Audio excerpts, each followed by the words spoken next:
Perkenalkan, nama saya Marsino Reja. Saya dari Sebelumnya 2 SMA Negeri 1 Sekadau Hilir. Jadi di sini saya akan menjelaskan tentang Presiden keempat Abdurrahman Wahid. Oke. Jadi masa jabatan dari 20 Oktober 1999 sampai 23 Juli 2001. Wakil Presiden Megawati Soekarno Putri. Pendahulu Bacharuddin Yusuf Habibie, pengganti Megawati Soekarno Putri.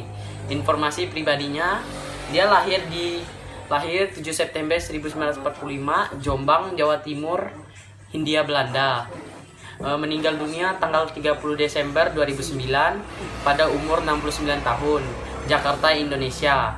Kebangsaan dia Indonesia, partai politik dia Partai Kebangkitan Bangsa, pasangan Siti Nuria, anaknya Alisa Kurtana Wahid, Zanuba Harifah Kamsos Wahid, Anita Hainata Nuhub Bus Wahid, Inaya Walandari Wahid.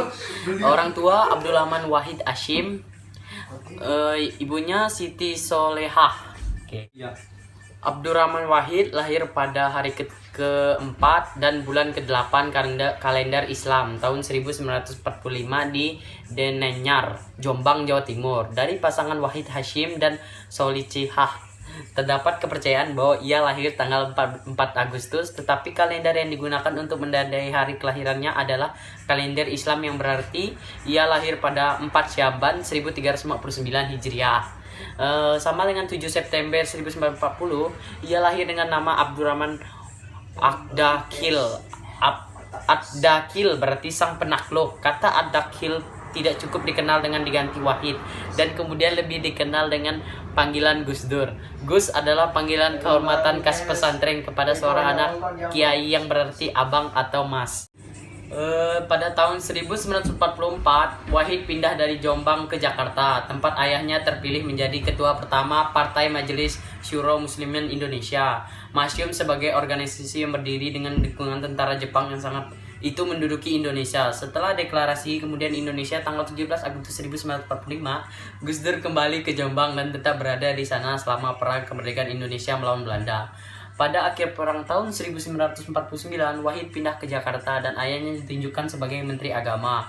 Abdurrahman Wahid belajar di Jakarta, masuk ke SD Kris sebelum pindah ke SD Mataram Perwari. Wahid juga diajarkan membaca buku non-muslim, majalah dan koran oleh ayahnya untuk memperluas pengetahuan. Gus Dur terus tinggal di Jakarta dan keluarganya meskipun ayah sudah tidak menjadi Menteri Agama pada tahun 1552. Pada April 1953, ayah Wahid meninggal dunia akibat kecelakaan mobil. Pendidikan Wahid berlanjut pada tahun 1954.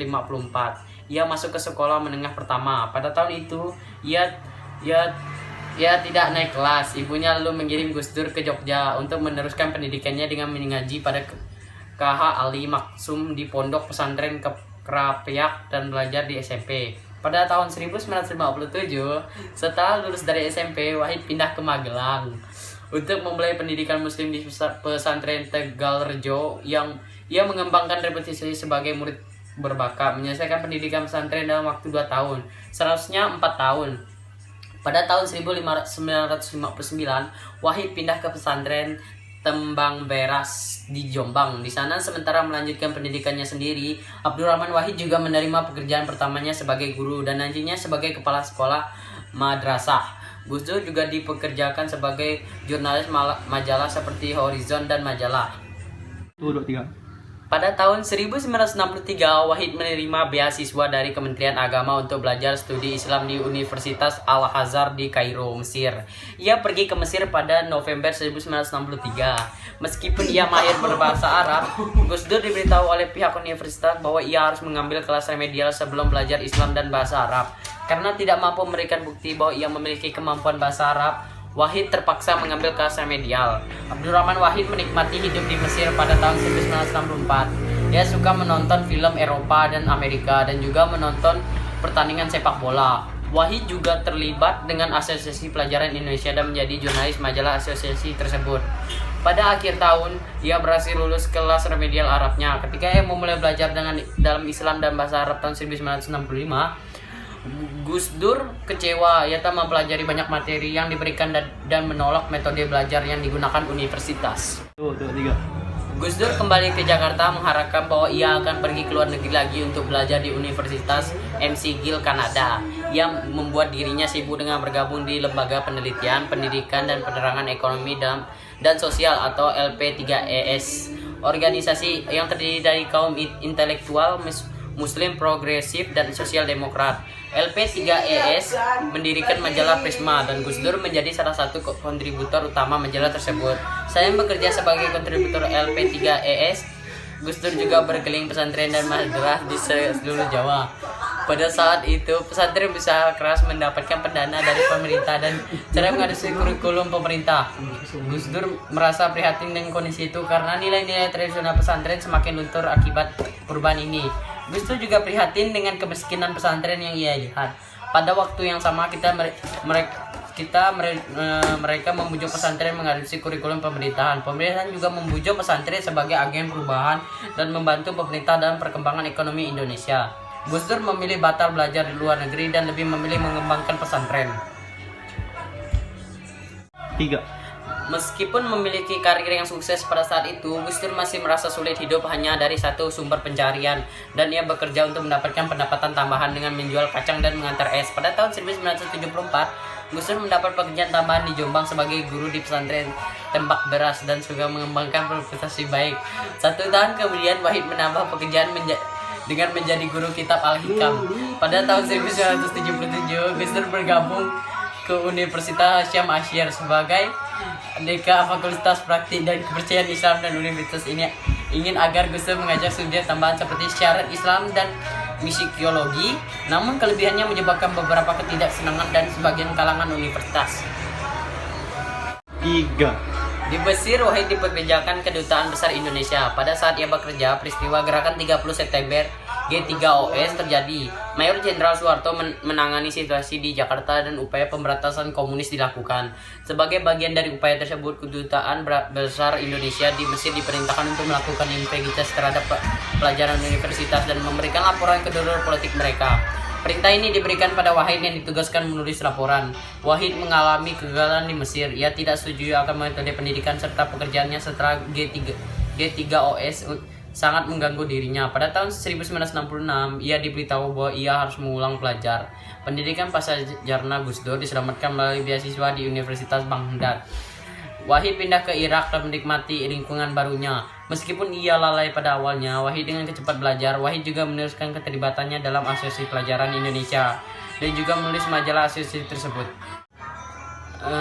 Nandal Ulama. Awal keterlibatan. Latar belakang keluarga Wahid segera berarti ia akan diminta untuk memainkan peran aktif dalam menjalankan NU.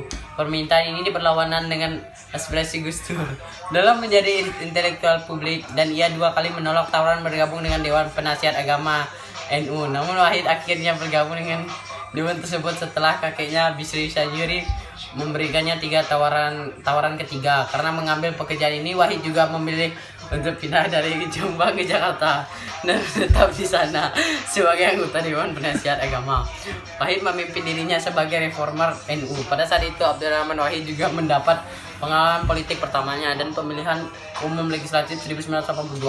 Wahid berkampanye untuk Partai Persatuan Pembangunan atau PPPP, sebuah partai Islam yang dibentuk sebagai hasil gabungan 4 partai Islam termasuk NU. Wahid menyebut bahwa pemerintah mengganggu kampanye PPP dengan menangkap orang seperti dirinya. Namun Wahid 3. Gus Dur menderita banyak penyakit. Bahkan sejak ia mulai menjabat sebagai presiden, ia menderita gangguan penglihatan sehingga seringkali surat dan buku yang harus dibaca atau ditulisnya harus dibacakan atau dituliskan oleh orang lain. Beberapa kali ia mengalami serangan stroke, diabetes, dan gangguan ginjal juga dideritanya. Ia meninggal dunia pada hari Rabu 30 Desember 2009 di Rumah Sakit Cipto Mangunkusumo, Jakarta pada pukul 18.45 akibat berbagai komplikasi penyakit tersebut yang menderitanya sejak lama. Sebelum wafat, ia harus menjalani hemodialisis, cuci darah rutin. Menurut Salahuddin Wahid, adiknya, Gus Dur wafat akibat sumbatan pada arteri, sehingga sebelum dipindahkan ke Jakarta, ia sempat dirawat di Jombang seusai mengadakan perjalanan di Jawa Timur. 2, 3. Sekian video presentasi presiden keempat dari saya.